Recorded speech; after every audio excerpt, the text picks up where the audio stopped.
আমার সাথে দেখা হলে বিয়ের কথা জিজ্ঞেস করেন, আমি ভয়ে কোথাও যাই না। জি আপু, আমরা দাওয়াত খেতে চাই, আমরা দাওয়াত খেতে চাই।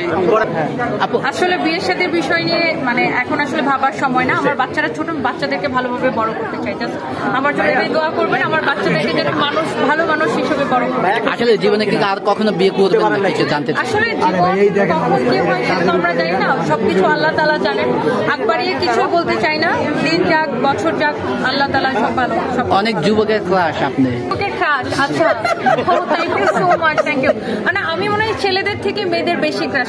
মেয়েরা আমাকে বেশি পছন্দ করে, বিকজ অনেক মেয়েরা আমাকে দেখে ইন্সপায়ার হয়। সো ভালো লাগে এটা, এবং এটাকে আমি খুব পজিটিভলি দেখি। মানে ওই বিয়ের সাথে প্রেম প্রীতি দেখি না, মনে হয় যে আচ্ছা ঠিক আছে, একটা মানুষের যদি আমাকে দেখে নিজের পায়ে দাঁড়াতে পারে আলহামদুলিল্লাহ। এখনো কোনো অফার আসে নাকি? অফার আসার সুযোগ নেই আসলে, কেউ আমার সাথে যোগাযোগ করতে পারে না। ভয় পায় না, আমি খুব কাজ নিয়ে ব্যস্ত থাকি, আমাকে কেউ কল করলে পায় না, টেক্সট করলে পায় না, কেউ আমাকে রিচ করতে পারে না। সো অফারটা করে হ্যাঁ, আমি সেই দরজাটাই বন্ধ করে রাখি। আমাকে যে কেউ ডিস্টার্ব করবে সেই দরজাটা আমি বন্ধ করে রাখি, কেউ যেন আমার ধারে কাছে না আসে।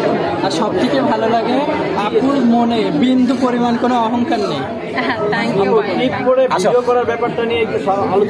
আসলে ভাইয়া আমি তো একজন উদ্যোক্তা, তো আমার আসলে ওই সাথে করে মেকআপ আর্টিস্ট বা স্টাইলিস্ট নিয়ে ঘুরবো, কারণ আমি তো কোনো ফ্রিল্যান্সার না। তো আমার একটার পর একটা ব্যাক টু ব্যাক লাইফ থাকে, আমার কাজ থাকে, কোম্পানি সামলে। তো আমার আসলে আমার চেহারা কি হলো বা মেকআপ কি হলো এইটা ইম্পর্টেন্ট না, আমার প্রোডাক্ট অনেক বেশি ইম্পর্টেন্ট। যে আমার প্রোডাক্ট মানুষ কিনে কোয়ালিটি দেখে, আমি ঠিক পরি আর ঠিক না পরি, ইট ডাজন্ট ম্যাটার।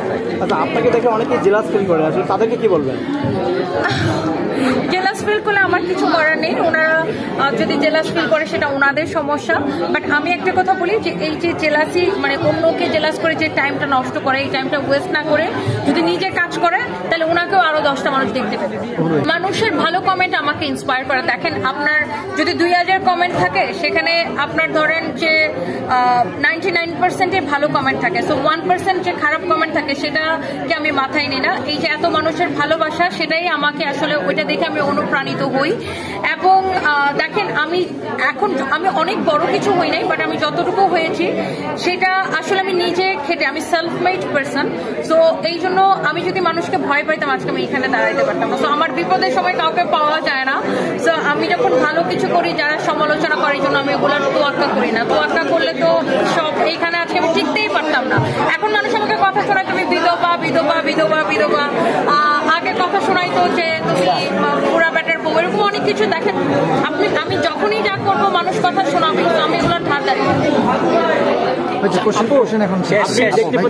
বিভিন্ন জেলায় যাচ্ছেন, আপনার বিভিন্ন প্রোগ্রামে যাচ্ছেন, আসলে আপনার যে প্রোডাক্ট আছে বা বিভিন্ন জেলায় কি আপনার শোরুম দিয়েছেন কিনা? আমরা অনেক জেলাতেই আমাদের শোরুম আছে, আর আমরা অন্যান্য জেলাতেও দেওয়ার প্ল্যান করতেছি। এই জন্য আমরা মেলা করছি সব জেলায় জেলায়, কারণ প্রত্যেকটা জেলায় প্রত্যেকটা থানায় আমাদের কাস্টমার আছে এবং মানুষ চায়, দ্যাটস ওয়াই আমরা আর কি করছি। ফেসবুকে ঢুকলে আপনি লাইভে থাকেন, রাত্রে 2টা 3টা 4টা পর্যন্ত লাইভে। আমি লাইভ না করলে আপনাদের পকেটে টাকা খরচ হবে কিভাবে? আপনাদের লাইভটা তো কেনাকাটা করতে হবে না, এবং আমি রাতের বেলা লাইভ করে